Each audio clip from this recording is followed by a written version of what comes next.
Twinsies! Welcome to Same But Different. I am Derek. This is Philip. New episode. What are we going to talk about, Philip? Let's just jump right in. Yes. Today we're going to talk about paid companionship. In this episode, we're going to talk about the entire spectrum of paid companionship, from the very risque of paid sex, Yes. all the way down to something that's very innocent that we call rent a date. So basically, it's one-to-one kind of interaction. It's not one of those where you turn up for maybe a stranger's dinner or a community event where you find like-minded people. So it's not that. It's a one-on-one kind of interaction, and it's definitely paid. We're going to share our experiences, what we think about it, and is it really an antidote for the global epidemic of loneliness that we hear so much these days? Let's start off with paid sex. Yes. I have not taken up any paid sex offers before, whether I was asked or whether I paid for sex.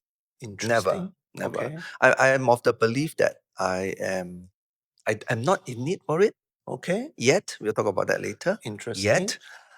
If you asked me 10 years ago whether I would pay for sex, I would have laughed you out of the room. 10 years later, though, I am happy to say that yes, I have paid for sex. What's your experience, Derek? Okay, so this would have been about, I think, a year ago or something like that, or maybe 2 years ago. Can't remember. It's so unmemorable. Yeah, so it was a Thai boy who was in Singapore. So as usual, a lot of these massage boys are here, and I found this person on Grindr, and yeah, then we met for sex, And in this case, of course, it was very clear that this was a paid engagement. So I thought, okay, you know what? Let's just get that out of the way and let's see how it feels like, And the long and short of it is that I think it was okay. It was not mind blowing. I wouldn't even rank it in top 10 the best sex that I've ever had. Okay, so let's unpack some points related to this paid sex thing, right?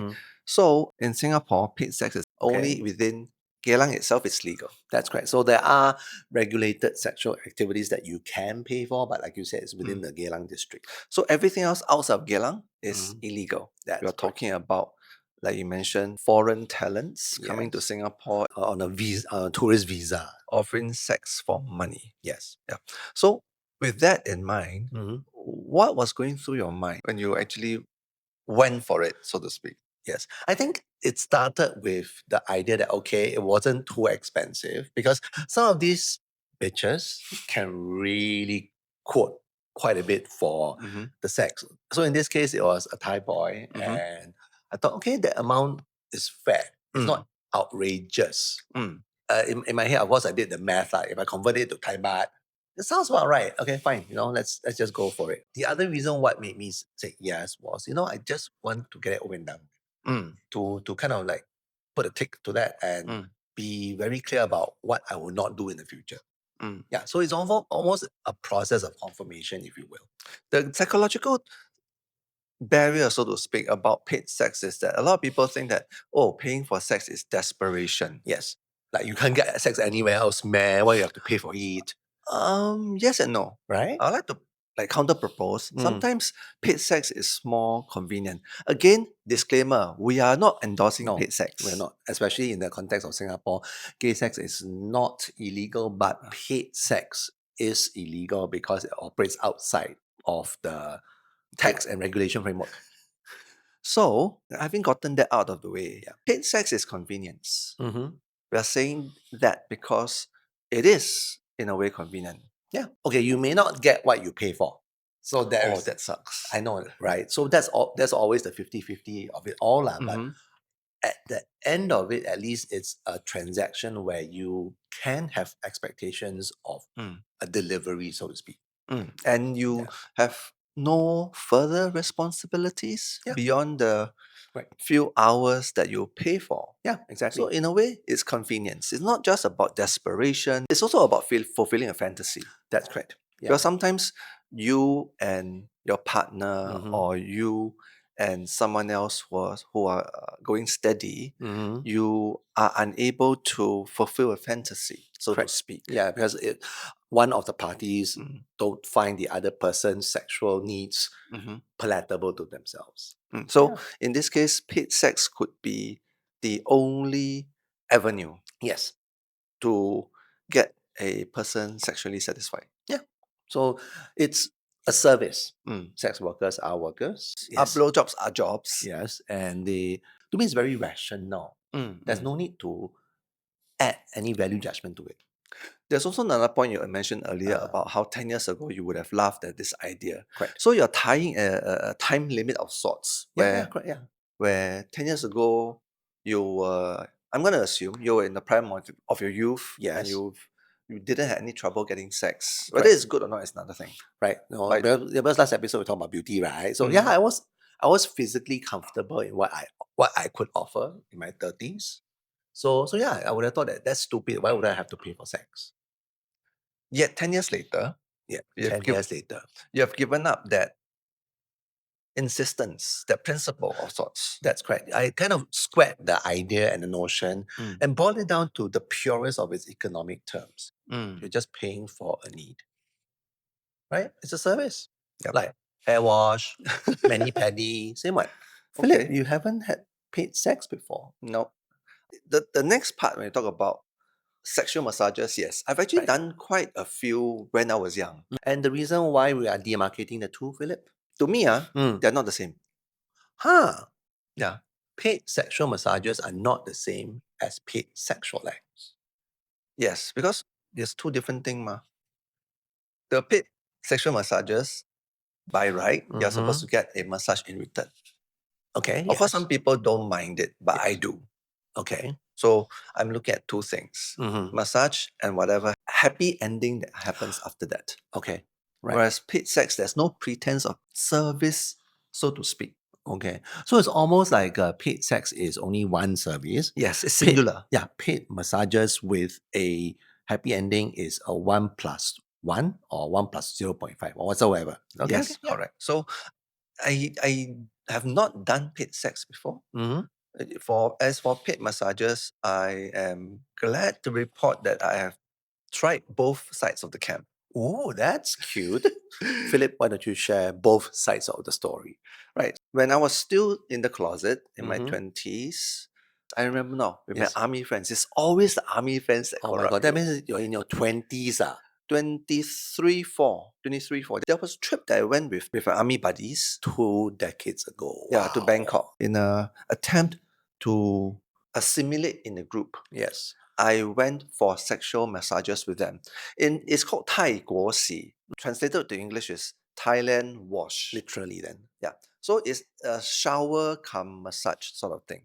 Yep. Okay. I can still vividly remember. Vivid? It was quite traumatic. Traumatic. It was sparsely lit. Yeah. Okay. And the woman will come in and then will give you a wash down, a rub down. Okay, but she wasn't naked from the get-go. What is the point of Thai Wash if the woman wasn't? Okay, so she took off her clothes and then she washed you. Yes, okay. with body parts. with let's body say. parts. Yes, not just hands, body parts. So after that, the massage will commence, and there will also be a happy ending involved. Okay. Yeah. So I will not go into details of the happy ending. Okay. But that is not penetrative sex. It can be, Oh. but at least for me, I did not go for that. Okay. Yeah, it was just a jerk off. Yeah. Yeah. Okay. Fine. All right. So that is a straight variety. Yes. For the gay variety, right? Actually, from when I was based in Vietnam, there was a couple of times that I went. Ooh. Yeah. So it's always jerk offs. Okay. And the most memorable one would be the one that I've had in Taipei. Again, one of the trips, I think in my early 30s, I went to Taipei and then I went for a forehand sexual massage. They call it 双飞. Yeah. Okay. Correct. Double fly. Yeah. Literally translated. Yeah. So it was extra memorable because I could remember how nervous I was. It was a matter of going big or going home. Right. Why do one when you can do two? Double the fun. It was relatively affordable. Yeah. And I have to say the massage was comfortable enough such that I did not think that I got fleeced or whatsoever. Right, it was right. nice enough. It was nice Okay. enough. Right. So of course, all the question that all the viewers are thinking in their mind but not saying out loud because they can't, I'll ask on their behalf. So both the boys were naked. They were half naked to begin with, Okay. yes. Mm-hmm. And then, of course, towards the end of it, all of us were naked. Okay. Yes. And the festivities began. Okay. And even then, that wasn't penetrative sex. No. Huh. So that's why I also drew a demarcation. The Bangkok variety, when it comes to paid sexual massages, there could be penetration involved. Yes. As long as the price is right. Correct. I have not tried that. Okay. Because it's a lot harder to find bottoms. Yeah. As masseuse lah, basically. Yeah. A lot of them are tops, straight tops, Yeah. or gay tops, but a lot of them are tops, not so much bottoms. That's right. Yeah. So there's an entire cottage industry with paid sexual massages, and it's getting very popular. That's correct. I think there are more than a few YouTube channels and even TikTok accounts that actually talk about these sort of services. Giving reviews. Yes. So yeah, I mean, of course we won't share them with you here lah, but I think it's enough of supply to the point where there's also the subsequent social media side of things. So have you gone for any sexual massages? Yes. I'm not surprised. Yes, of course. This also was in Bangkok. And you're right, because a lot of them are tops. So it just ended up with a happy ending. Yeah, and I remember you sharing that the guy wasn't as what he was advertised. Not entirely. Yes. So it's like, of course, we all know the pictures that they have in their line accounts are never as accurate as the real person. Yes. But it's your typical, since I'm here, so you just get on with it, lah, right? So yeah, it was, and of course, because they also kind of knew that you are here for one singular purpose. So when they ask you, you typically won't say no, lah, because you are already waiting for it to happen, lah. So, but again, same thing as the paid sex I had, right? It just felt very meh. It was perfunctory. Yes. I got the happy ending I was looking for, but it was very meh. To let our viewers know maybe a little bit more of how this paid sexual massages go. A lot of it is done online these days, where there are online albums. There are some, not naming names, you can go and find out yourself if you're interested. Yes. Where they have a fish tank. Yeah. And whenever you express your interest to partake in sexual massages, they will line up in front of you at a distance. They'll be shirtless. Correct. And then they will flex their muscles, make themselves plume their feathers, so to speak. Yes, and it's called fish tank. Although that doesn't really work with the feather analogy. The fish tank is because, so you're typically sitting on a sofa like this, and then they will be right in front of you with, so that they will be in a glass enclosure, slightly dehumanizing, but they're horse anyway. So you just see whatever you want and point. And that apparently is not too far away from the Geylang variety anyway. That's true. Between the two, I would prefer this one. Yes. At least there's no misunderstanding of what you're going to get or what you're not going to get. Exactly. So none of that whole Photoshop thing that happens with all these online albums. Now, with sexual massages, as with paid sex, right? I think up to a certain age, it is a necessary. Necessary? That's a strong word, Philip. Okay. Again, we all cannot be trando. That's at correct. age 60. Yes. Going by the idea of how you need to look like the kind you want to attract. Yes. If you are unable to attract those people, you have to pay for those people. Correct. But again, money is a resource, as is good looks, as is a personality. All things are resources, right? There's a Chinese saying, 各取所需, right? Yes. You just take whatever you need. So for the professionals, they need money. For you, you need have sex. money. But I have money. It's an economic exchange. Correct. Yeah, it cannot be simpler than that, honestly. So if we boil it down to the most basic distillation of it all, it's economics. Yep. It's about sexual urges. Correct. As long as I can keep it between these two, Yeah. we're good. Yeah, and you know that you shouldn't overindulge. Ultimately, it's something and with a lot of things, when you overindulge, shit always happens. Speaking of overindulgences, Yes. I think recently on social media as well, there have been a lot of indulgences in the form of boy clubs. Yes. So, boys club, essentially, if you haven't been living under a rock, Yes. is the male equivalent of a female 吊花场, hang flower garden of sorts. Correct. Yeah. Yes. So instead of females, you have males. That's correct. And increasingly, I think a lot of these venues are becoming quite co-ed. They have both males and females. Co-ed. Yeah. So again, different strokes for different folks. Yeah. If you want girl, I have girl. You want boy, I have boy. Yeah. Not just in Singapore, Correct. in Malaysia, our closest neighbor, Johor Bahru. Yes. We have been to a few. Yes. Why don't you start from the horrible ones? Yes. The one in Johor Bahru, you mean? Yeah. Okay, so the one in Johor Bahru that we went to, it was actually part of our overnight trip.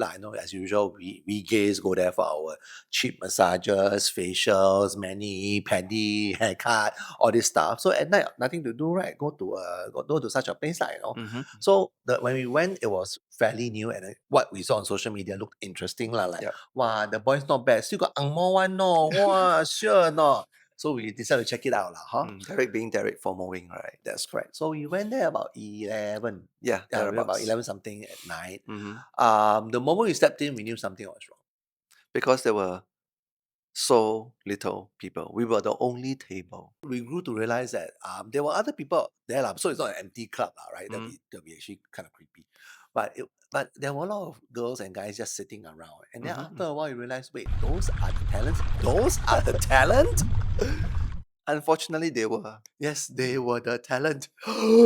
So we had one of the Mama San, Yes. the Madame, Yes. Maitre D, The Maitre D, Maitre yes. D, who came over and drank with us. And then at about 12 midnight or so, there were a line of boys on stage, Yes. performing, two at a time, Yeah. in pairs. Yeah, the word performance is a bit of a overstatement, So they were performing on stage, hoping to get tips or the hanging of flower garlands on them. And honestly, to the Mama San's credit, she did try to chucho us to hang some flower. But for us, it's not tonight, Saturn, not tonight. Oh, God. So we did feel that some of them, they look predominantly Myanmarese. Yes. Some would say also from Bangkok. Yes. Hardly locals. It doesn't look like they are locals. Yeah. So that was our first experience, and it wasn't pleasant. Yeah. Our subsequent ones were better. Only because of proximity, at least in Singapore. That's correct, yes. So the one that I went to, twice, same place. So it's actually in town. I will not reveal where it is, but it's an interesting establishment. They are also not unknown. They have been featured in the relevant news media. Again, I will not mention which one. But the interesting thing about this place is, as we mentioned earlier, a lot of them are really co-eds. So the one that I went to was for boys, but they also have another outlet, literally one floor down. Or is it one floor up? I think one floor up, that has girls. So depending on your preference, you can go up to the girls and bring someone down, because the boys area is where all the karaoke rooms are, right? So I was with my girlfriends, and both times I went, I would say the quality of the talents left a lot to be desired. Yeah. So I think it's not a matter of me having high expectations. Although, of course, we all know that gay men have different ways of assessing whether a guy is hot or not relative to a straight woman, right? And of course, a place like that is more for a straight woman, right? But when the talents came in, some of them are locals, like local Singaporeans, some of them are Malaysians, some of them are Chinese, some of them are so-called Taiwanese. I think there were one or two who were supposed to be Korean, but they were not working that night. So yeah, I think it was quite experience from this one is the local talent. So because it's a karaoke room, so I just ended up singing and drinking, but some of my sisters partook in the festivities and things like mm, that. Lor. So the floor events typically is by about midnight. Same thing. All the boys will be on stage. mhm, So other than the KTV rooms, there are open area lah, mm, open area mm, where the stage is and the performance happens. mm, mm. So I think you usually like a couple of boys who can sing, and again stretching that term really, really loosely, can sing, will sing a few songs. And after that, yeah, lah, the hang flower festivity starts, and then you will see the the favorite boys getting their 100, 200, 500, 1,000, 5,000, and things like that lah. Yeah. So this repeats itself every hour on the hour. So the next one is at 1 a.m. and 2 a.m. and things like that. I realize up to this point in time, we have been describing something which is supposedly very visual, but Yes. we cannot put it on screen. Of course we can. So what I'm going to do is I'm going to try to get Jenny I to generate Okay, sure. some of these scenarios. Some of them will look alike though. I will try. I'll put Jenny I to the challenge. Correct. Okay, but Yes. by and large, we have been describing things which are very visual. Yes. And even the last one that we've been to, I'm not going to justify Mm. its existence by going too much into details. Yeah. Rather, I think I want to unpack Yeah. the phenomenon of boys' club. Mm-hmm. It's almost recent. I would challenge that to say that maybe it's flourished, but we Yes. all know back in the day, like, there Mm. was a couple of places which was accessible to some people because they know. And back in the day, there are certain well-known local, allegedly TV personalities who also worked in such places, Okay. allegedly. So it's not new lah. I won't say it's new. Yeah, but It's it's really flourished. it's come into the mainstream, and it also shows how girl power feminism rule. Yay, girl power. And it explains the phenomenon of how women Mm. can be just as horny as men. I think the horny suggests sex lah. So I Yeah. think it's that they want to feel like the queen, a queen girl, you're a queen. Yeah, they just want to feel pampered. Some might even say the boyfriend experience. Yeah, Experiences that they probably cannot get from their boyfriends or husbands correct. for now. Yeah. Hence, they're going to these avenues and these channels and these locations Yeah. to get their fill, so to speak. Correct. But because it's always been a fantasy, lah. They just want to feel and fantasize and imagine, what it's like to have a good-looking boyfriend. When you talk about this being flipped to the other side, where Yes. men paying for female companionship, Yes. it's justifiable? The straight man and straight woman / service provider scenario, right? It's usually steeped in sex, and in these sort of cases, when you hang flower, it's really just a precursor to bring the girl out for sex.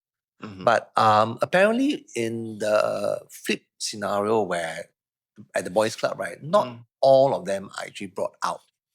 So for the X dollars that you spend hanging a flower, right, the boy will come and sit with you for a couple of hours. It's almost never talked about bring you out for the whole night thing. Of course, we can't know for sure why that is the case. That's correct. We can only fathom that it could be because since the talent here is a male, it increases the risk of a female crying foul when things go south. I mean, I think even in this scenario, when you know that the women has paid for certain services, it doesn't mean that everything will go according to plan. In response to this possibility, there could also be a more innocent sort of companionship, Correct. also paid, called rent a date. Correct. So now we're moving on to the other end of the spectrum where things are a lot more PG. It really is just companionship. It's just, I want to be with someone. There's no sex involved. There's nothing salacious. It takes place in broad daylight, in public, not in a KTV whatsoever. During Chinese New Year, Yeah. you will rent a date to be your boyfriend for relatives visiting. Correct. And then the other end of it would be you going, for example, on a coffee date with someone, Yeah, yeah. going to watch a movie, instead of going alone, you get someone to go with you. Correct. Yeah. I personally think that there is nothing wrong with this Yeah. one. In fact, I would encourage it. Yeah, I mean, best case scenario, we want to assume that people will have friends, will have acquaintances, will have close family connections, such that they will never be lonely. But fact of the matter is, there will be certain scenarios, certain exceptions where sometimes just paying for a companion really simplifies the entire process. You don't have to answer to anyone. You just want to do something that you want to do. You just don't have friends who like to go rock climbing, for example. Of course, you can join a community, but that requires you to maintain that community, be a part of it, and keep giving. Whereas just pay for one date, lor. Right? Some people might say that this kind of paid companionship would help introverts get more friends. Yeah. But I will also argue the other side is true, where Yeah. even if you're extrovert, right, sometimes it's the idea of anonymity, where this person don't know anything about you. Yeah. And you can maybe do a bit of trauma dump. That I'm not sure whether it's part of the payment, but sure. Hey, I paid for your time. I can trauma dump all I want, right? Okay. That's a wonderful waste of money. Well, to you, it might be a waste of money, but to some people who feels very terrible, sort of going to a psychologist or calling some helplines, right? Which we do have avenues and resources for people who do need help. This option would appeal to those who are financially viable. Yeah, correct. And I think literally before we started filming, that we saw this story about how this is happening fairly commonly in China, where the idea of youths being very traumatized by daily life right now, the daily grind, right? They're just looking for anything that will give them emotional value, right? And renting a friend, looking for a date, even if it's paid, is valuable emotionally. So why not? Having said all that, though, Yes. if you talk about the entire spectrum, right? Yes. I think in conclusion, we Yeah. will sooner pay for sex than pay for companionship. Correct? Meaning you and I? Yeah. That's correct. Yeah. We have lots of friends. Yay. So I don't think we need paid companionship per se. And because I'm an extrovert, I'll just sooner join a community, even if it takes up all my time and energy. Okay. But for myself as an introvert, I would rather be by myself. I think I draw energy from being with myself. Right. Okay. And I don't really need paid companions per se. I would sooner pay for sex because it's easier. Yeah. And I guess the payout is clearer. More direct. Yes. Going back to the whole emotional value thing, right? Like, it's okay lah. I love me, so I'll give myself emotional value lah. We don't need validation from other people. Correct. For all you know, we are the ones entertaining the talents, right? Exactly, and that was exactly how I felt at the boys' club. Oh, but having said that, probably the boys' club is not. We have seen enough of it. Yes. We are no longer following. Yeah, I think we are done until and unless we know that the marketing matches up to the actual reality of the club. Otherwise, we will not be fooled again. Correct. We will not be fooled again. Fool me once, shame on you. Fool me twice, shame on me. Fool me 3 times, fuck off. Right. So let us know how you feel about paid companionship. Of course, if you're not comfortable talking about the more salacious part, Correct. let us know whether you're comfortable with paying for companionship. Or even if you've heard of a friend who has tried something like that before and what the experience was, share with us. Yep, we always like to hear from you. That's correct. So on top of that, share this video with anybody that you think might be interested to hear about paid companionship. We love to hear from you, your comments. Do also subscribe to our channel. Yes, and of course, like this video. Until the next time, this has been Philip. This is Derek. Signing off. Bye.